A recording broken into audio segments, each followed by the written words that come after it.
بہت اہم باتیں تھیں. 4 چیلنجز کا انہوں نے خصوصاً ذکر کیا مسلم امہ کے لیے. ایک یہ کہ ہم اسلام کا جو صحیح تشخص ہے وہ واضح کریں. اسی سے متعلق انہوں نے یہ بات ذکر کی کہ جو اسلام کی اصل تعلیمات ہیں ان میں اور جو ہماری ثقافت میں بہت ساری چیزیں شامل ہو چکی ہیں ان کو ایک دوسرے سے ہم الگ کر سکیں. اور تیسری بات انہوں نے یہ کہی کہ ہمارے ہاں جو نظریے اور عمل میں بعد ہے، فاصلہ ہے اور اختلاف ہے، دو رنگی ہے، دو عملی ہے، اس سے نجات حاصل کریں. اور چوتھی بات انہوں نے ایجوکیشن کے حوالے سے خصوصاً ذکر کی کہ ہولسٹک اور انٹیگریٹڈ سسٹم ہونا چاہیے. ان کی باتوں سے اتفاق کرتے ہوئے اور ان سارے چیلنجز کی اہمیت کا اقرار کرتے ہوئے مجھے کہنے دیں کہ اس ساری بحث میں مفروضہ یہ تھا کہ انسان ایک عقلی وجود ہے، یقیناً ہے، لیکن this is not the whole truth. انسان صرف عقلی وجود نہیں ہے، اخلاقی وجود بھی ہے. اور پتہ نہیں یہ ریشنلزم کے اثرات خود ہمارے ہاں اسلامائزیشن آف نالج کی پوری تحریک کے باوجود ابھی تک کیوں باقی ہیں کہ ہم ہر معاملے کی عقلی توجیحات پر ہی فوکس کیے رکھتے ہیں اور انسانوں کے اور مسلمانوں کے معاشروں میں موجود مسائل پر توجہ کرتے ہوئے ہم صرف اور صرف عقلی جو توجیحات ہیں ان کو سامنے لاتے ہیں اور صرف انسان کی عقل کو ہی کیوں مخاطب کرتے ہیں. انسان ایک روحانی وجود رکھتا ہے اور اس پہلو کو قطعی طور پہ نظر انداز نہیں کیا جا سکتا. باقیوں کو تو چھوڑیں، خود جاوید احمد غامدی صاحب جیسے عقلیت کے علمبردار صاحب علم نے بھی خانقاہ کھول لی ہے. غامدی خانقاہ جی نہیں دیکھا تو دیکھ لیجئے، سوشل میڈیا پہ یہ چیزیں بھی دیکھنے کو ملتی ہیں جو آپ دیکھتے ہیں اس کے علاوہ.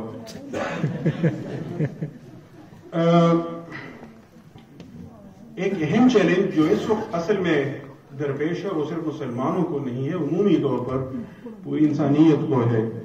وہ پوسٹ ماڈرنزم سے پیدا ہونے والا وہ فساد ہے جس کا ایک مظہر ٹرانسجینڈرزم کی صورت میں ہمارے سامنے آیا ہے. یہ تو ایک علامت ہے، اصل میں تو پیچھے کچھ اور ہے. کیا زندگی کا کوئی مقصد بھی ہے یا نہیں ہے؟ جو مقصد اور معنی کی بحث ہے، اصل سوال تو یہ ہے کیا زندگی کوئی معنی رکھتی ہے، کوئی مقصد رکھتی ہے؟ میں یہاں کیوں ہوں، کس مقصد کے لیے ہوں؟ یا یہ مقصدیت اور معنویت کی بحث سرے سے غیر متعلق ہے اور آپ زندگی کا جو بھی مقصد اور مفہوم متعین کریں وہ ساری لغو بحث ہے. اس وقت تو جو صورتحال بن چکی ہے، آپ اپنے ارد گرد نظر ڈالیں اپنی نوجوان نسل پر، اور اگر واقعی آپ ان کے اصل مخمصے کو سمجھنا چاہتے ہیں تو وہ یہی مخمصہ ہے کہ ان کے لیے زندگی بے معنی ہو گئی ہے.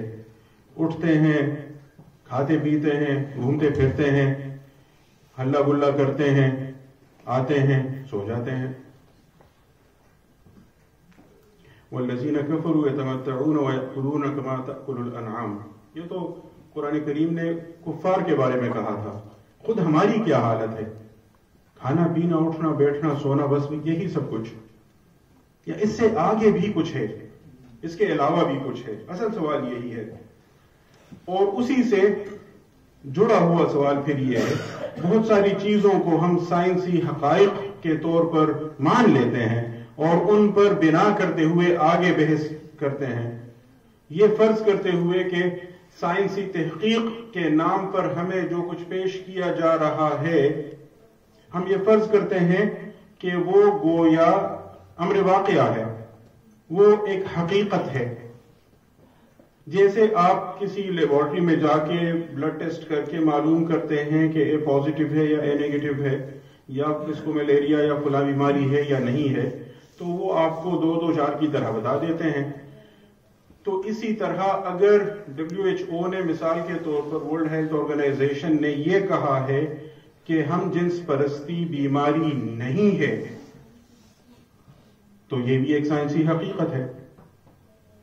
یا اگر WHO یا امریکی اداروں کا یہ کہنا ہے کہ ٹرانسجینڈرزم ذہنی بیماریوں کی فہرست سے ہم نے خارج کر دیا ہے اس کو، تو اب یہ ایک سائنسی حقیقت کے طور پر دنیا کے سامنے پیش کی جائے گی یہ بات، اور ہم بھی اسے تسلیم کرتے ہوئے آگے بڑھیں گے کہ جینڈر ڈسفوریا مثال کے طور پر ایک حقیقت ہے اور ایک انسان ہے جو باقی انسانوں سے مختلف ہے، لیکن اسے بیماری کا نام نہ دیں. کیا سائنس واقعی ویلیو نیوٹرل ہوتی ہے یا وہ مختلف ویلیوز پر مبنی ہوتی ہے؟ سائنسدان جن چیزوں کو آپ کو حقائق کے طور پر پیش کر رہے ہوتے ہیں وہ بھی چند اقدار پر مبنی اور چند مفروضوں پر مبنی باتیں ہوتی ہیں. مثال کے طور پر اگر سائنسدان کا مفروضہ یہ ہے کہ انسان خود مختار ہے یا انسان کوئی اخلاقی ذمہ داری نہیں رکھتا یا اخلاقیات انسانوں کے باہمی تعامل سے پیدا ہونے والی چند چیزیں ہیں جو دنیا میں رہنے سہنے کے لیے اور ایک دوسرے کے ساتھ چونکہ رہنا مجبوری ہے تو اس وجہ سے کچھ چیزیں ہم مانتے ہیں، یا نوک کر کے آئیں، بغیر نوکنگ نہ آئیں، یا یوں نہ کریں، پبلک سپیس میں یہ نہ کریں، پرائیویٹ سپیس میں آپ جو کر سکتے ہیں، پبلک پرائیویٹ ساری بحث. اگر اس طرح کے تعلیمی پس منظر سے چاہے بندہ بہت بڑا نیچرل سائنٹسٹ ہو وہ بات کرے گا تو اس کے لیے تو واقعی شاید ہم جنس پرستی کوئی بیماری نہ ہو. بیماری کہتے کسے ہیں؟ بیماری کی ڈیفینیشن بذات خود ویلیو نیوٹرل نہیں ہو سکتی. آپ کوئی سٹینڈرڈ تو رکھتے ہیں نا جس پر ناپ کر تول کر آپ کہتے ہیں اس سے زیادہ ہے تو مسئلہ ہے، اس سے کم ہے تو مسئلہ ہے، اس رینج میں ہے تو نارمل ہے. یہ نارمیلسی کیا ہوتی ہے اس پہ سوچنے کی ضرورت ہے. اس لیے اگر ڈاکٹر محمد ممتاز علی صاحب نے آگے کہا اسلامک سویلائزیشن اور فیملی وغیرہ، وہ سارے چیلنجز ان کی جڑ میں جائیں تو وہ یہیں آپ کو ملیں گے. جناب اسرار خان صاحب نے التحول الجنسی پر بات کی اور مجھے لگا یہ ود آل ڈیو ریسپیکٹ کہ وہ کنفیوز کر رہے ہیں اسی جو ابھی میں نے بات کی آخری اسی سے وہ بات جڑی ہوئی ہے. وہ کنفیوز کر رہے ہیں کہ وہ شاید یہ فرض کیے ہوئے ہیں کہ جنس تبدیل ہو سکتی ہے، کم از کم تاحال تو نہیں ہو سکتی. تا دم تقریر انسانی جنس کی تبدیلی تو ابھی تک نہیں ہوئی ہے. جنس کی تبدیلی نہیں ہوتی، نہ جنس کی تصحیح ہوتی ہے. آپ اس کو تصحیح کا لفظ بھی چلیں استعمال کر لیں ایک خاص مفہوم میں، لیکن حقیقت کی روح سے دیکھیں تو صرف جنس کی تعیین ہوتی ہے، نہ وہ تحویل ہوتی ہے نہ تصحیح ہوتی ہے. بھئی وہ تو آپ کے کروموسومز پر بیسڈ ہے نا. چلیں سائنسی حقیقت کے طور پر دیکھیں، ایکس ایکس ہے، ایکس وائی ہے، کہیں ایبنارمیلٹی اگر آ جاتی ہے ایکس ایکس وائی ہو جاتی ہے تو اس کے نتیجے میں یہ ہوتا ہے، اس کے نتیجے میں وہ ہوتا ہے.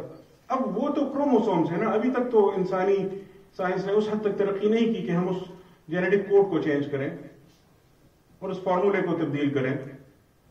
تو تاحال تو تبدیلی جنس کی بحث غلط مفروضے پر قائم ہے، اور جب سوال غلط قائم کیا جائے گا قانونی، شرعی، فقہی تجزیے میں سوال غلط قائم کیا جائے گا، جواب غلط نکلے گا. یہ جو اکثر کہا جاتا ہے نا فلاں مفتی صاحب نے یہ کہا ہے، میں کہتا ہوں یار مفتی صاحب کی بات بعد میں کریں گے، پہلے بتائیں استفتاء کیا تھا، پوچھا ان سے کیا گیا تھا، کیونکہ جو ان سے پوچھا گیا تھا اس کے جواب میں انہوں نے کچھ کہا ہے نا. تو اگر سوال غلط فریم کیا گیا ہے تو جواب تو نکلے گا غلط.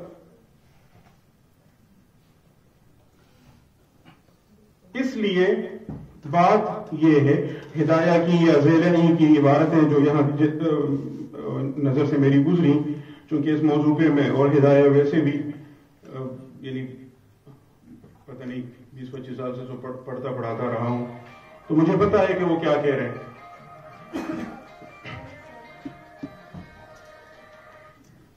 وہ ہرگز یہ نہیں کہہ رہے کہ اگر مرد اور عورت کی شادی ہوئی ہو اور پھر ان میں سے کسی کی جنس تبدیل ہو جائے تو فسخ نکاح کا کیا ہوگا؟ وہ خنثی کی بات کر رہے ہیں، اور اس میں وہ یہ کہہ رہے ہیں کہ خنثی اس حالت میں جب ابھی اس کی جنس ظاہر نہیں ہوئی ہے. دیکھیں اس وقت تک ابھی اتنی ترقی تو ہوئی نہیں تھی کہ آپ کروموسومز کی بحث میں جاتے، یا انٹرنل جو ریپروڈکٹیو سسٹم ہے آپ اس کا جائزہ لے کر بچپن میں ہی بتا دیتے کہ یہ انٹرنل ریپروڈکٹیو سسٹم کی بنیاد پر یہ اس کی جنس مردانہ ہے یا زنانہ ہے. تو حدیث میں آتے رسول اللہ صلی اللہ علیہ وسلم سے بھی پوچھا گیا، آپ نے فرمایا من حیث یبول، اس پر فیصلہ کریں گے. اسی طرح فقہا نے کہا کہ جب بلوغت تک پہنچ جائے، آثار واضح ہوں، وہاں تک معلوم ہو جائے گا کہ یہ یوں ہے یا یوں ہے. اگر ظاہر نہ ہوا ہو نکاح تو قبل البلوغت بھی شرعاً ہو سکتا ہے، اگر نہ ہوا ہو ابھی تک معلوم اور ہم نے اسے مختلف وجوہات کی بنا پر اور جو بھی ہماری ٹریڈیشنل اس وقت جتنی تعلیم تھی اور جو فہم تھا اس کے مطابق ہم نے کہا کہ یہ تو بچی ہے اور ہم نے اس کا نکاح کسی سے کروا لیا، بعد میں معلوم ہوا کہ نہیں یہ تو لڑکا ہے، تو اب ظاہر ہے نکاح نہیں باقی رہ سکتا. تو وہ جو ہدایہ اور زیرئی کی بحث ہے وہ تو اس نوعیت کی ہے، وہ جنس کی تبدیلی کی بحث نہیں ہے.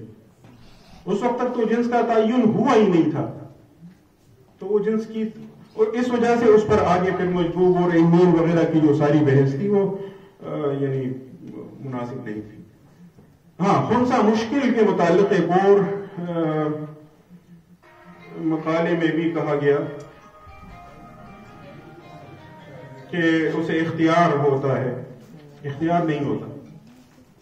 اختیار اگر آپ کسی ایک کے لیے بھی مان لیتے ہیں تو وہ جو آپ نفی مطلق کے قائل ہیں وہ نفی مطلق باقی رہ نہیں جاتی. خنثی مشکل کا مطلب یہ ہوتا ہے کہ وہ جتنی ظاہری علامات جس کے ذریعے ہم تعین کر سکتے تھے کہ یہ ہے یا وہ ہے، تو ان میں سے وہ کسی پر پورا نہیں اتر رہا، یا بظاہر دونوں اعضاء موجود ہیں یا ڈیفارمڈ ہیں، تو وہ ایمبیگوس ہے. اب دیکھیں، قانون کا ایک بنیادی اصول ہے، شریعت کی بات تو بعد میں کریں گے، قانون کا بنیادی اصول ہے کہ کچھ کیسز ہوتے ہیں جن کو ہم بارڈر لائن کیسز کہتے ہیں. کوئی بھی قانونی تصور جب آپ بتاتے ہیں لوگوں کو تو ایک اس کا کور ہوتا ہے، ایک اس کا پنمبرا ہوتا ہے. اب مثال کے طور پر کئی جگہ میں نے یہ مثال دی ہے، اور یہ مثال میری اپنی نہیں ہے، یہ بڑے مشہور امریکن جورسٹ تھے رونالڈ ڈورکن، جو میرے پسندیدہ جورسٹ میں سے ہیں، انہوں نے دی ہے، اور بھی لوگوں نے ڈسکس کی ہے کہ اگر مثال کے طور پر یہ کہا جائے کہ اس راستے سے گاڑیاں نہیں گزریں گی، وہیکلز یہاں داخل نہیں ہوں گے، یہ پیدل لوگوں کے لیے آنے جانے کا راستہ ہے. اب اگر عدالت کے سامنے سوال آئے یہ، یا وہاں جو موقع پر کھڑا مثال کے طور پر گارڈ ہے وہ ٹرک کو جانے دے گا؟ نہیں، ٹرک تو ہے گاڑی، وہیکل. موٹر کار نہیں، جیپ نہیں، موٹر سائیکل نہیں، سائیکل یعنی بائسیکل نہیں. اچھا، ٹرائسیکل بچوں والی، وہ بھی تو پہیوں سے چلتی ہے، کیا وہ وہیکل کی تعریف میں وہ چیز آتی ہے کہ نہیں آتی؟ اس کو روکا جائے گا کہ نہیں؟ اچھا، ویل چیئر وہ گاڑی ہے کہ نہیں ہے؟ اسٹریچر وہ اس راستے سے گزرنے دیا جائے گا کہ نہیں؟ اب یہ دیکھنا پڑے گا کہ جس قانون نے یا جس نوٹیفیکیشن نے یہاں اس راستے سے گاڑیوں کی آمد و رفت روک دی تھی، تو وہ کیوں؟ اب ہم وہاں مسچیف رول ایک انٹرپریٹیشن کا آتا ہے، پہلے کیا تھا، اس میں کیا مسئلہ تھا جس کی وجہ سے یہ قانون آیا، اس قانون نے اس مسئلے کو حل کرنے کے لیے کیا حل تجویز کیا. تو اس کے نتیجے میں اب ہم بتا سکیں گے کہ اچھا نہیں یار، یہ ٹرائسیکل وغیرہ تو مقصود ہی نہیں تھے، یہاں تو بڑے بڑے لوگوں کے لینڈ کروزر آتے تھے، ان کو اصل میں روکنا مقصود تھا، ویل چیئر تو روکنا مقصود نہیں تھا. تو وہ وہاں پہ مقصد کی بحث آ جاتی ہے کہ اس قانون کا مقصد کیا تھا، یہاں جو لفظ استعمال ہوا ہے اس کے مفاہیم میں کیا کچھ لا گیور شامل کرنا چاہتا تھا اور کیا نہیں چاہتا تھا، اور بھی بحث ہو جاتی ہے. تو ایک اور مثال دیکھ لیجئے، جو جنگ کا قانون ہے بین الاقوامی، اس کی روح سے انسانوں کو جنگ کی حالت میں 2 صنفوں میں تقسیم کیا جاتا ہے، مقاتل اور غیر مقاتل، کمبیٹنٹس اور سویلینز، شہری عام شہری. سویلینز وہ ہیں جو مقاتل نہیں ہیں، مقاتل وہ ہیں جن کی یہ 6 کیٹیگریز ہیں، تیسرے جنیوا کنونشن میں موجود ہیں. اچھا، اس کا مطلب یہ ہے کہ انسان جنگ کی حالت میں بس ان 2 میں سے کسی ایک میں ہوں گے، یا یہ یا وہ. اگر وہ مقاتل کی تعریف پر پورا اترتے ہیں تو ان پر یہ قانون لاگو ہوتا ہے، اور اگر وہ اس پر پورا نہیں اترتے تو وہ عام شہری ہیں، ان پر یہ قانون لاگو ہوتا ہے. امریکیوں سے پہلے بھی کچھ لوگوں نے کیا تھا، لیکن 9/11 کے بعد خصوصاً امریکیوں نے یہ کیا. بہت سارے لوگوں کو افغانستان سے مختلف علاقوں سے گرفتار کیا اور کہا کہ ان پر نہ تیسرا جنیوا کنونشن لاگو ہوتا ہے جو مقاتلین، ان قیدیوں کے بارے میں ہیں جو مقاتلین ہوں، کمبیٹنٹس ہوں، اور نہ ان پر چوتھا جنیوا کنونشن لاگو ہوتا ہے جو ان قیدیوں کے بارے میں ہے جو عام شہریوں اور جنگ میں حصہ لیں. تو انہوں نے کہا نہ یہ کمبیٹنٹس ہیں اور نہ ہی یہ سویلینز ہیں. انہوں نے ایک فریز ایجاد کی جس کو کہا جاتا ہے ان لافل کمبیٹنٹس. ان لافل کمبیٹنٹس، کہ یہ کمبیٹنٹس کی حیثیت ان کو قانون حاصل نہیں تھی، لیکن انہوں نے یہ کیا تو جنگ میں حصہ لیا، لیکن غیر قانونی طور پر لیا، تو یہ سویلین والی حیثیت کھو بیٹھے، اس سے اٹھ گئے، یہاں جو مقاتل کی حیثیت تھی اس کو حاصل نہیں کر سکے، درمیان میں رہ گئے، منزلہ بین المنزلتین میں آ گئے، ان لافل کمبیٹنٹس ہوئے. اس پر ریڈ کراس کا اور دنیا بھر کے مختلف ماہرین کا بہت سارے لوگوں نے لکھا، بولا اور یہ بتایا کہ ایسے نہیں ہوتا. ایک بندہ یا اس کیٹیگری میں ہوگا یا اس کیٹیگری میں ہوگا. اور جو آپ کو بارڈر لائن کیسز نظر آتے ہیں جہاں آپ کو ابہام نظر آتا ہے، جو گرے ایریا میں فال کرتے ہوئے نظر آتے ہیں، آپ قانون کے مقاصد اور اصولوں کو مد نظر رکھتے ہوئے فیصلہ کریں گے کہ ان پر یہ والا میکینزم اپلائی ہوگا یا یہ والا. آپ ان کو اس طرح نہیں چھوڑ سکتے کہ نہ یہ اور نہ وہ. یہی طریقہ ہمیشہ سے ہر نظام قانون میں قانون کے ماہرین اختیار کرتے رہے ہیں، اور یہی فقہا نے کیا کہ انسان بنیادی طور پر یا وہ ذکر ہیں یا انثی ہیں، اور اگر کہیں ابہام نظر آئے تو ہم ان بنیادوں پر فیصلہ کر کے یہ کہیں گے کہ وہ اس کیٹیگری میں فال کرتا ہے یا اس کیٹیگری میں فال کرتا ہے. جہاں ایمبیگوٹی زیادہ ہو تو انتظار کریں گے یا پھر ان چیزوں کا خیال رکھیں گے. اگر کوئی ایسی possibility who, I don't know, جہاں بالکل یہ سچویشن ہو، ویسے بار بار میری نظر اس پر پڑتی ہے، ٹائم ختم، لیکن جیسے مجھ سے پہلوں نے اسے اگنور کیا، میں نے بھی یوں کر کے ادھر. تو اگر کوئی ایسی پاسبلٹی ہو جس میں واقعتاً دونوں کا امکان ہو تو آئی ڈونٹ نو، لیکن وہاں پھر یہ بات کی جا سکتی ہے کہ اب ان کو ہم اس کیٹیگری میں لے آئیں یا اس میں لے آئیں. وہاں شاید آپ تصحیح کی بات کریں، لیکن اصلاً وہ بھی تعیین ہی ہوتی ہے، کیونکہ آپ نے ایک کو لے کر دوسرے کو نگیٹ ہی کرنا ہوتا ہے. ایک اور مقالہ تھا جو ٹرانسجینڈر ایکٹ کے بارے میں ہی تھا، اور اس میں بہت اہم باتیں کہی گئیں.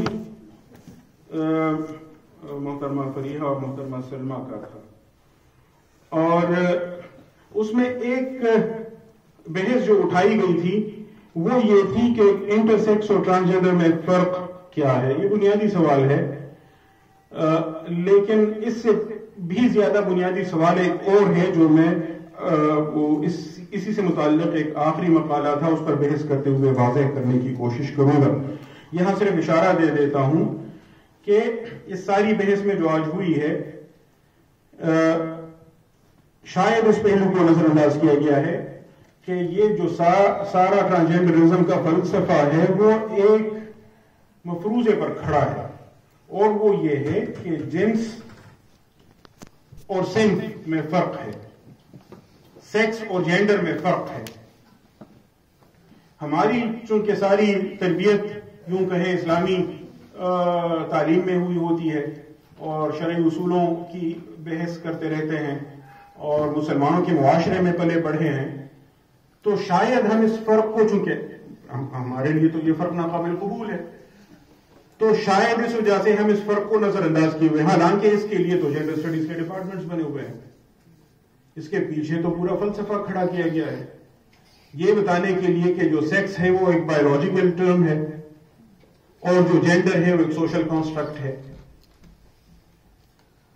اور آپ کے ایک کا تعلق جسم سے ہے اور ایک کا تعلق آپ کی ذہنی ساخت اور آپ کی پسند ناپسند اور آپ کے ذاتی احساس، سیلف پرسیوڈ آئیڈینٹی کے ساتھ ہے۔ ضروری نہیں کہ دونوں یکساں ہوں، اگر دونوں جو آپ کی جنس ہے بایولوجیکل اور جو آپ کی صنف ہے سوشولوجیکل، اگر دونوں آپس میں میچ کر رہے ہیں تو آپ تو بہت خوش قسمت ہیں، لیکن اگر جنس یہ ہے اور آپ کی سیلف پرسیوڈ آئیڈینٹی کچھ اور ہے، معاشرے میں اب آپ سے کہا جاتا ہے نہیں، ایک لڑکی ہوتے ہوئے تو آپ کو یہ کام نہیں کرنا چاہیے، ایک لڑکا کیسے یوں چل پھر سکتا ہے۔ اب یہاں معاشرے کی آپ سے کچھ توقعات ہوتی ہیں اور اب آپ یہ کریں گے یا نہیں کریں گے، یوں بیٹھیں گے یوں نہیں بیٹھیں گے، یوں اٹھیں گے یوں نہیں اٹھیں گے، یوں پہنیں گے یوں نہیں پہنیں گے، یہ سارا معاشرے کا برڈن ہے جو آپ پر ڈالا گیا ہے، یہ کہا جاتا ہے۔ اور جنس اور صنف کا آپس میں کہتے ہیں کوئی تعلق بھی ضروری نہیں ہے کہ مردوں کا ایک خاص رول معاشرے میں بنایا گیا ہے تو وہ مرد نامی جو سیکس ہے اس کے افراد ہی وہ کام کریں گے اور وہ اس پوزیشن پر ہوں گے، اور جو عورت کے نام سے جو سیکس ہے تو اس کے لیے عورت کا جو کردار معاشرے میں متعین کیا گیا ہے وہ اس کے ساتھ۔ تو اصل بحث یہ ہے کہ کیا واقعی ایسا ہے کہ جینڈر اور سیکس دو الگ چیزیں ہیں؟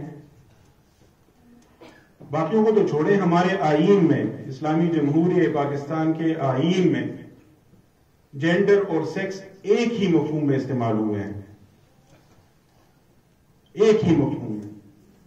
اس لیے یہ جو ایکٹ ہے ٹرانسجینڈر ایکٹ، صرف اس بنیاد پر ہی اس کو ختم کیا جانا چاہیے، کیا جا سکتا ہے، لیکن یہ بحث پتہ نہیں کیوں اس زاویے سے نہیں اٹھائی جا رہی کہ بھئی آپ کے آئین میں دو سے زیادہ، ایک تو آئین میں دو سے زیادہ جنس یا دو سے زیادہ صنف کی گنجائش ہی نہیں ہے، آئیدر سیکس کی بات ہوتی ہے قرآن آئین میں، آئیدر سیکس، آئیدر یعنی یا یہ یا وہ۔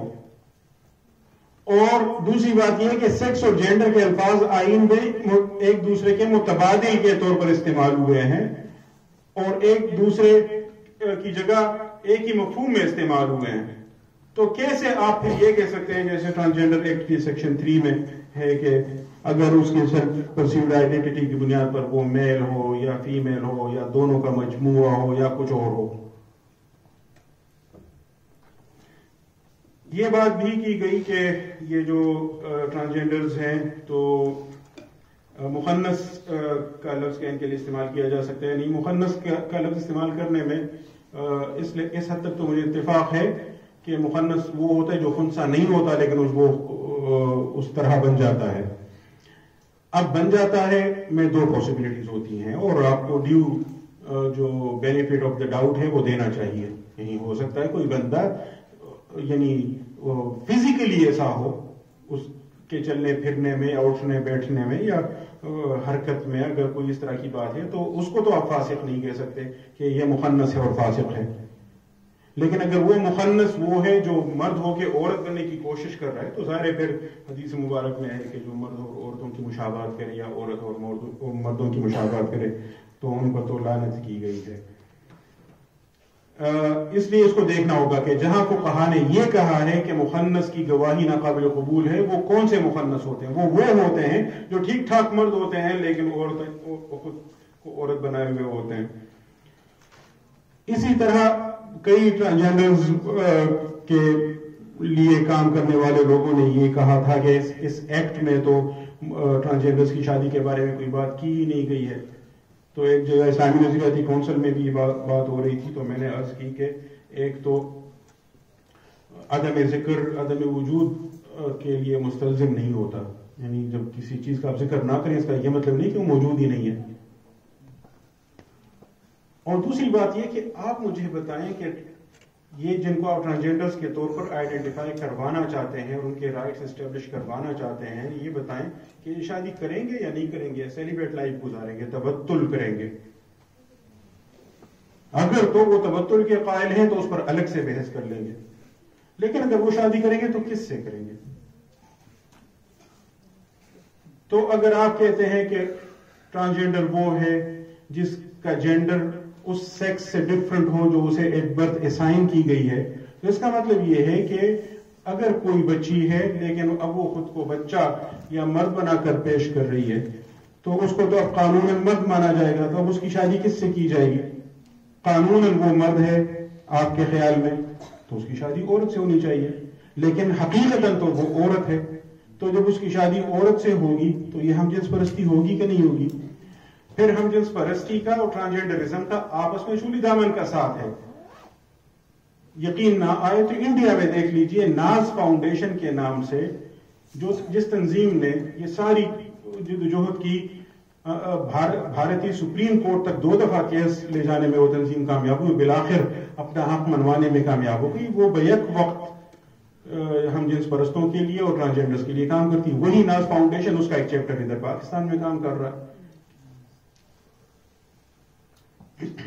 پھر یوگیا کارٹا پرنسپلز کا ذکر نہیں آیا جو اصل میں اس ساری قانون سازی کے پیچھے کار فرما اصول تھے، نام نہاد اصول جو کوئی بین الاقوامی حیثیت نہیں رکھتے، جو کسی معاہدے میں مذکور نہیں ہے، لیکن یہاں سے جہانی آسما جہانگیر گئیں اور اس طرح مختلف ممالک سے کچھ اور لوگ، اور انہوں نے وہاں بیٹھ کے ایک ڈاکومنٹ پر دستخط کیے اور اس میں جنسی آزادی اور اپنی پسند کی جنس چننے اور وغیرہ وغیرہ کی چیزوں کے لیے اصول مان لیے اور آ کر یہاں قانون سازی کے لیے مہم شروع کی. اور یہاں انہوں نے آڑ لی خواجہ سراؤں کی، اور خواجہ سراؤں کا جو مسئلہ سپریم کورٹ میں اٹھا تھا، افتخار محمد چودھری صاحب جب چیف جسٹس تھے اس وقت، تو وہ خواجہ سراؤں کا تھا نہ کہ ٹرانسجینڈرز کا. اور اس وقت پاکستان میں ٹرانسجینڈر نام کی ترکیب کوئی جانتا بھی نہیں تھا، استعمال بھی نہیں ہوتی تھی.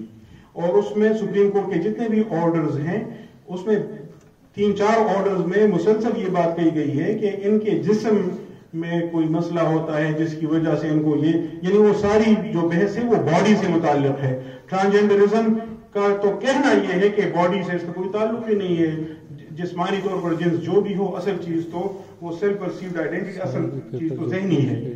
اور اسی میں یہ بات بھی کہی گئی تھی کہ رائٹس کے حوالے سے، تو ایک جگہ مجھ سے پوچھا کہ آپ ٹرانسجینڈرز کے لیے کون سے رائٹس مانتے ہیں؟ میں نے کہا دیکھیں ابھی یہاں جیسے بات کی گئی وَلَقَدْ كَرَّمْنَا بَنِي آدَم، تو ہر انسان کو جو بنیادی تکریم ہے وہ تو حق تو اسے میسر ہے. تو ٹرانسجینڈرز بھی انسان تو ہیں، لیکن یہ دیکھ لیجئے کہ پھر اس کے بعد کیا وہ بیمار ہیں؟ میرا پہلا مفروضہ ہوگا ہاں یار بیمار ہیں، ان کو بیماروں کے طور پر ٹریٹ کریں، اور جو بیماروں کے حقوق ہیں وہ ان کے لیے یقیناً مان لیجئے اور ان کا علاج کیجئے، اور پورے یعنی اخلاص کے ساتھ کیجئے اور غمخواری کا اظہار کیجئے اور انسانیت کا مظاہرہ کیجئے. ٹھیک ہے، لیکن اگر آپ پھر یہ ہوا کہ نہیں یہ بنے بنائے ہیں تو اب یہ ملزم کی حیثیت اختیار کر گئے، تو ملزم کے بھی تو حقوق ہوتے ہیں. جب تک گلٹی ثابت نہ ہو تب تک معصوم ہے، بری ذمہ ہے، وغیرہ وغیرہ، فیئر ٹرائل کا حق اور بھی بہت کچھ. پھر جب ثابت ہو جائے کہ نہیں اس نے کیا ہے تو ہمارے قانون کی خلاف ورزی ہوئی تو جرم ہوا، تو مجرم کے بھی تو کچھ حقوق ہوتے ہیں. جو سزا اسے قانون نے دی ہے اس سے زیادہ کوئی سزا نہیں دیں گے، اس سے الگ کوئی سزا نہیں دیں گے، اور سزا پوری کر چکے کے بعد فارغ، وغیرہ وغیرہ، اور اس کے علاوہ اصلاح وغیرہ کی کوشش. تو رائٹس تو ہم مانتے ہیں، لیکن یہ بتائیے کس کیپیسٹی میں. اس لیے یہ جو کہا گیا کہ نو کلیئر انجنکشنز، تو میرے نزدیک یہ بات درست نہیں ہے. کلیئر انجنکشن موجود ہیں بحیثیت انسان، بحیثیت بیمار، بحیثیت ملزم، بحیثیت مجرم، اور یعنی کسی بھی انسان کا کوئی بھی حق کس طرح ہوتا ہے، یا ایک کچھ وہ حقوق ہیں جو انسان ہونے کے ناطے اسے میسر ہیں، اور پھر اس کی مختلف کیپیسٹیز ہوتی ہیں. تو ہر کیپیسٹی میں جو اس کے حقوق ہیں وہ دیکھ لیجئے تو اس لیے کلیئر انجنکشنز موجود. ہاں جو ڈاکٹر مشارب ان کا نام تھا ترکی، ان کا مقالہ مجھے ویسے بہت پسند آیا ود اے فیو ریزرویشنز، لیکن وہ جو بات انہوں نے یہ اٹھائی تھی کیا عورت مرد کی بستری سے پیدا کی گئی ہے، تو اس نے مجھے یاد دلائی ایک بہت پرانی بات. یہ غالباً 2003 یا 2004 کی بات ہے. پاکستان کی مشہور خاتون تھیں، خواتین کے حقوق کے لیے کام کرنے والی، اور پاکستان میں بہت عرصہ ضیاء الحق کے دور میں انہوں نے کافی مزاحمت بھی کی اور کام بھی کیا. پھر وہ چلی گئی تھیں امریکہ. پھر جنرل مشرف کے دور میں واپس آ کر ان کو Iqbal international institute of research and dialogue کے ڈائریکٹر جنرل کی حیثیت دی گئی. پھر بعد میں وہ Iqbal international institute for research and dialogue Islamic university کے حوالے کیا گیا. پھر وہ خاتون بھی پاکستان چھوڑ کر واپس چلی گئی امریکہ میں، اور ان کے کام سے مجھے شدید اختلاف اور اصولی اختلاف ہے، لیکن بہرحال کام ان کا قابل غور ہے. نام ان کا ہے ڈاکٹر رفعت حسن. تو ڈاکٹر رفعت حسن کے ساتھ غالباً 2003 یا 2004 کی بات ہے، ایک جگہ بحث ہو رہی تھی. تو انہوں نے یہ کہا کہ یہ جو پیٹریارکی کی انہوں نے بات کی، تو ڈاکٹر رفعت حسن نے بھی کہا کہ یہ جو پیٹریارکل انٹرپریٹیشن ہے قرآن کی، تو اس کے نتیجے میں مختلف آیات کو اس طرح دیکھا جاتا ہے. تو انہوں نے یہ ذکر کیا کہ اس کی بنیاد 3 مفروضوں پر ہے. ایک یہ کہ woman was created out of man اور after man and for man. تو میں نے ان کے ساتھ اس حد تک تو اگری کیا کہ آؤٹ آف مین پر تو بات ہو سکتی ہے اس حدیث کی، جیسے یہاں انہوں نے بھی تعویل کی، تو وہ تعویل پہلے سے بھی خیر فقہاء محدثین کے ہاں بھی پائی جاتی ہے، مفسرین کے ہاں بھی پائی جاتی ہے. تو اس پر تو بات کی جا سکتی ہے کہ کیا یہ واقعی خلقت من ضلع اور خلق من عجل کی طرح اس مفہوم میں ہے. اور لیکن یہ جو آفٹر کی بات ہے، تو مجھے سورۃ الزمر کی آیت یاد آ گئی جس میں خلقکم من نفس واحدۃ ثم جعل منها زوجها. ثم تو بات کے لیے ہے، یعنی تراخی تو اس میں آ گئی، تو آفٹر تو ہوا. اچھا، اور فار کا جہاں تک تعلق ہے تو فار تو دونوں ایک دوسرے کے لیے ہیں، ایسے نہیں کہ وہ اس کے لیے ہے. البتہ اس بات سے بھی میں نے ان سے اتفاق کیا کہ یہ ببلیکل بائبل میں جو سٹوری ہے تو اس کے مطابق سارے فساد کی جڑ عورت ہے اور مرد اس کی وجہ سے جنت سے نکالا گیا. لیکن قرآن کریم سے مولانا اصلاحی نے ذکر کیا ہے، اس نقطے کی طرف اشارہ کیا، بعض قرآنی تفسیروں میں بھی مل جاتا ہے کہ اگر دیکھیں تو ایک تو قرآن کریم نے تسنیہ کا صیغہ استعمال کیا فَأَزَلَّهُمَ الشَّيْطَانُ، ہاں، تو دونوں کی رسپانسبلٹی. لیکن ایک مقام ایسا ہے جس سے معلوم ہوتا ہے کہ پرائمری رسپانسبلٹی آدم علیہ السلام کی تھی. یا آدم ان ھذا عدو لک ولزوجک فلا یخرجنکما من الجنۃ فتشقى. تو کہتے ہیں کہ بنیادی طور پر تو ذمہ داری حضرت آدم علیہ السلام پہ ڈال دی گئی تھی کہ یہ آپ کا بھی دشمن ہے اور آپ کی زوج کا بھی، تو یہ آپ کو نکال باہر نہ کرے گی. جو انہوں نے دلیل سکوت پر بحث کی تو مجھے اپنے استاد محترم پروفیسر ڈاکٹر ظفر اسحاق انصاری رحمہ اللہ کی یاد آئی. خیر اس پر بحث کا موقع نہیں رہا. یہ بات جو ہم نے ذکر کی کہ رسول اللہ صلی اللہ علیہ وسلم نے جب فرمایا کہ خواتین پر آپ زبردستی نہ کریں، تو اس حدیث کا یہی مفہوم غالباً درست بھی ہے، کیونکہ اس میں حکم یہی دیا گیا کہ آپ ان کو زبردستی تبدیل کرنے کے بجائے خود کو ان کے ساتھ ایڈجسٹ کریں. اور اس سے میرا ذہن ایک اور دھیان ایک اور حدیث کی طرف گیا جس کو آداب القتال پڑھتے پڑھاتے ہوئے اکثر ہم ذکر کرتے ہیں اس بحث میں کہ کیا جنگ کے دوران میں جھوٹ بولا جا سکتا ہے یا نہیں بولا جا سکتا ہے. تو اس میں عام طور پر اس حدیث کا ذکر کیا جاتا ہے جس میں 3 مواقع پر بظاہر جھوٹ بولنے کی اجازت دی گئی ہے، لیکن امام سرخسی رحمہ اللہ فرماتے ہیں کہ یہاں الکذب المحض مراد نہیں ہے، اس کی رخصت وہ کہتے ہیں کسی بھی صورت میں نہیں ہے، بلکہ مراد یہ ہے کہ آپ مثال کے طور پر توریہ استعمال کریں، زمانی الفاظ استعمال کریں جس کا یہ مفہوم بھی ہو سکتا ہے، وہ بھی ہو سکتا ہے، وہ مفہوم لے لیں. آپ اپنے طور پر درست کہہ رہے ہیں، مطابق حال بات ہوتی ہے، وہ کوئی جھوٹ بات نہیں ہوتی، لیکن وہ اس کو چور سمجھ لیتا ہے. تو اس میں جو 3 مواقع ہیں تو میں اکثر اپنے شاگردوں سے کہا کرتا تھا کہ یار دیکھیں ان میں ایک موقع ہے جنگ کا اور ایک ہوتا ہے اپنی بیوی کو راضی کرنے کا. تو معاملے کی سنگینی کا اندازہ اس سے لگائیں. ڈاکٹر عبد القادر ہارون صاحب نے وسائل الاعلام الحدیثہ پہ بات کی اور بہت اہم نکات کی طرف توجہ دلائی، اور اس سے میرا دھیان اس بات کی طرف کیا کہ کسی زمانے میں جب یہ انفارمیشن ریولوشن کے نام سے چیزیں آ گئیں اور انٹرنیٹ اور موبائل اور لیپ ٹاپس وغیرہ اور کمپیوٹر ٹیکنالوجی سب کچھ، تو ابتدا میں جو فریز استعمال ہوتی تھی وہ IET کی ہوتی تھی، انفارمیشن ٹیکنالوجی کی. وہ معلومات کے ذرائع ہیں اور انفارمیشن ریولوشن آ گیا. معلومات کا ایک یوں کہیں اب فلڈ گیٹ کھل گیا ہے، لوگوں کی سمجھ میں نہیں آ رہا کیا اٹھائیں، کیا پڑھیں، کیا دیکھیں.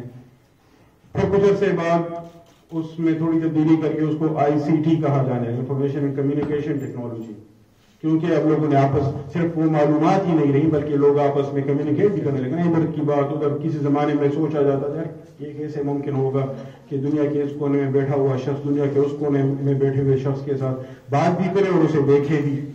تو جب شروع میں یہ سب کچھ وہ ہماری زندگی میں ہی ہمارے سامنے ہی ہوا ہے نا، تو جب یہ سلسلہ شروع ہوا کیسے کمیونیکیشن کے مختلف ذرائع، اور پھر ابتدا میں قیمت زیادہ ہوتی تھی، پھر آہستہ آہستہ کر کے وہ کم ہو گئی، اور پھر ہوتے ہوتے اب کہا جانے لگا انفارمیشن کمیونیکیشن اینڈ انٹرٹینمنٹ، کیونکہ اب یوٹیوب ہو سکتا ہے کہ ڈاکومنٹریز کے لیے اور معلوماتی مقاصد کے لیے لوگ دیکھتے ہوں، لیکن زیادہ تر لوگ تو تفریحی مقاصد کے لیے دیکھتے ہیں یا مفاسد کے لیے. جناب شامل قدیر کا جو یا قادر کا جو مقالہ تھا امام ابن قدامہ کی کتاب میں حقوق الزوجین، تو چونکہ حقوق الزوجین تک ہم پہنچے ہی نہیں، تو اس سے مجھے البتہ ایک لطیفہ یاد آیا کہ ہمارے ایک بزرگ تھے، تو وہ رمضان میں ان کی خواہش ہوتی تھی کہ لوگ قرآن پڑھیں، تو اور ان کا گلہ ہوتا تھا کہ یہ نوجوان قرآن پڑھتے نہیں اور سنتے نہیں اور دیکھتے نہیں اور کوئی. ہم نے ان کے ذمہ ایک دفعہ یہ کام ڈالا کہ آپ اس رمضان میں آپ شروع کریں. تو میں تو ادھر اسلام آباد میں ہوتا تھا، تو کوئی 2 ہفتے بعد تقریباً جب میں اپنے گاؤں واپس گیا تو میں نے اپنے دوستوں سے پوچھا یار کہاں تک پہنچے؟ کہتے ہیں ابھی تک بس ملا کی باہ میں پھنسے ہوئے ہیں، کیونکہ اس میں نقوی بحث بھی ہے اور پھر ظاہر اس میں استعانت کی بحث بھی ہے، تو وہ تو بہت لمبی چلی گئی ہے. تو یہاں بھی فقہ کی تمہید تک تو ہم رہے، پھر پتہ نہیں حقوق الزوجین. جو اس کے بعد کا مقالہ تھا محترمہ کہکشاں اور محبوب صاحب کا، تو اس میں جو کنٹینٹ تھا وہ تو بہت مفید تھا. البتہ میں ایک برادرانہ عاجزانہ مخلصانہ مشورہ دوں گا کہ چونکہ یہ علمی بحث کا مقام ہے تو اس کو علمی انداز میں ہی اگر پیش کیا جائے. جذبات یقیناً انسانی زندگی میں اہم رول ادا کرتے ہیں، خود میں نے بھی ابتدا میں اس کی طرف توجہ دلائی، لیکن گفتگو میں وہ جذباتی عنصر جتنا کم ہو تو اس طرح کی علمی بحث میں اس کا فائدہ زیادہ ہوگا. اور سازشیں یقیناً ہوتی ہیں، لیکن اگر ہم اپنے کام کو سازش کے محور کے بجائے علمی دلائل پر قائم کریں تو پھر بے شک اس کے نتیجے میں جو سازش ثابت ہوتی ہو اس کا ذکر بھی کیا کریں، اسے میں نہیں روکتا، نہ اس پہ تنقید کرتا ہوں، لیکن یہ کہ اسلوب علمی ہونا چاہیے. باقی جب اس طرح علمی کانفرنس نہ ہو، کوئی اسٹڈی سرکل ہو، کوئی دوستوں کی مجلس ہو، کسی کو سمجھانا مقصود ہو، وہاں ظاہر ہے پھر واعظ کا اسلوب اختیار کیا جا سکتا ہے اور اس کا فائدہ بھی وہاں ہوتا ہے. تو ہر مقام اور ہر محل کو دیکھ کر اندازہ ہوتا ہے کہ کیا ہونا چاہیے. اور آخری جو مقالہ تھا اس میں 2 باتوں پر میں کر کے اس کو کنکلوڈ کرتا ہوں. ایک بات انہوں نے یہ ذکر کی جناب اشفاق صاحب نے کہ ویسٹرن وے آف لائف کی وجہ سے ہمیں کیا کیا مسائل پیش آ رہے ہیں. تو میں اس میں عرض کروں کہ اور یہ پیچھے بھی مقالات میں اس نہج سے گفتگو کی گئی تھی تو اس سے بھی یہ بات متعلق ہے کہ اقوام متحدہ اور حقوق انسانی کا جو پورا پیرافرنیلیا کھڑا ہوا ہے، اس کے نتیجے میں اب آپ اپنے بچے پر اس طرح کا کنٹرول ان کے مطابق نہیں رکھ سکتے جس طرح یعنی آپ کے خیال میں آپ کا ہونا چاہیے. اور اب ریاست یعنی اسٹیٹ کو یوں کہیں کہ زیادہ حاوی حیثیت دے دی گئی ہے، اور ریاست سے بھی زیادہ حاوی حیثیت اب وہ بین الاقوامی اداروں کو دی گئی ہے. چنانچہ جو بچے کے حقوق سے متعلق معاہدہ ہے، convention on the rights of the child, تو ایک تو اس کی الگ الگ شقیں ہیں، اس پر غور کرنے کی ضرورت ہے. لیکن اگر آپ اس کی پوری اسکیم کو دیکھیں تو اس کے نتیجے میں گلوبل پیرنٹہڈ کا ایک تصور سامنے آیا ہے کہ گویا ایک عالمی سطح پر گویا جو بین الاقوامی برادری ہے اس کو پیرنٹ کی حیثیت، اس کو والدین کا مقام اس کو مل گیا ہے. اور جو اب یہ جو بایولوجیکل پیرنٹس ہیں تو یہ گویا شک کی نظر سے دیکھے جا رہے ہیں، بچوں کو گمراہ نہ کریں، یہ بچوں پر تشدد نہ کریں، ڈومیسٹک وائلنس اور باقی چیزیں اس سے ریلیٹڈ آ گئی ہیں. اس لیے کیا یہ بات آپ کے لیے حیران کن نہیں ہوگی؟ اگر آپ کو پہلے سے علم ہے تو اس پر آپ نے سوچا بھی ہوگا کہ کیوں آخر امریکہ اس وقت دنیا کا واحد ملک ہے جس نے بچے کے حقوق سے متعلق اس معاہدے کی توثیق ابھی تک نہیں کی ہے. اقوام متحدہ کے تمام رکن ممالک نے اس کی توثیق کی ہوئی ہے، اور امریکی وزیر خارجہ جو اس وقت تھی میڈلین البرائٹ، اس نے 1995 میں اس معاہدے پر دستخط کیے ہیں، لیکن دستخط کے بعد اس کی باقاعدہ توثیق ہوتی ہے امریکی سینٹ سے. امریکی سینٹ نے آج تک اس کی توثیق نہیں کی، اور اس وجہ سے امریکہ اس معاہدے کا پابند نہیں ہے. اور امریکہ میں اس موضوع پر بڑی زبردست ڈیبیٹ پائی جاتی ہے، اور جو مخالفین ہیں وہ کہتے ہیں کہ اس معاہدے کے ماننے کے بعد امریکی ریاست کے لیے وہ حقوق اور وہ اختیار ہم ماننے پر مجبور ہوں گے جو ہمارے اپنے آئین کی روح سے امریکی حکومت کو اور امریکی ریاست کو میسر نہیں ہے. تو ہم اپنے بچوں کو کسی اور کے حوالے کیوں کریں؟ یعنی دس از دا کائنڈ آف تھنکنگ جو وہاں پریویل کر رہی ہے اس وقت. لیکن ہمارے ہاں تو سب کچھ، کیونکہ ہمارے ہاں معاہدات کی توثیق کون کرتا ہے؟ پارلیمنٹ میں تو بات آتی نہیں ہے. پارلیمنٹ میں آ جائے تو وہاں تو کچھ اور ہی ہوتا ہے، لیکن پھر بھی ہمیں تو پتہ نہیں ہوتا کب معاہدہ کیا، کب کس نے دستخط کی اور کب اس کی توثیق ہوئی، کیونکہ وہ فارن آفس میں ایک بیوروکریٹ کرتا ہے. دوسری بات، اور جو اس موضوع پر میری آخری بات ہوگی، انہوں نے یہ ذکر کی کہ بچوں پر چوکس نظر رکھیں.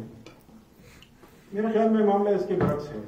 بچے، یقین کریں، بچے آپ پر چوکس نظر رکھے ہوئے ہیں. اور اگر آپ کا یہ خیال ہے کہ آپ ان کو کنٹرول کر رہے ہیں تو ایک تو یہ بات غلط ہے، اور جنریشن گیپ ویسے بھی ایک حقیقت ہوتی ہے. لیکن چونکہ موجودہ جو نسل ہے اس کے لیے تبدیلی بہت تیزی سے آئی ہے،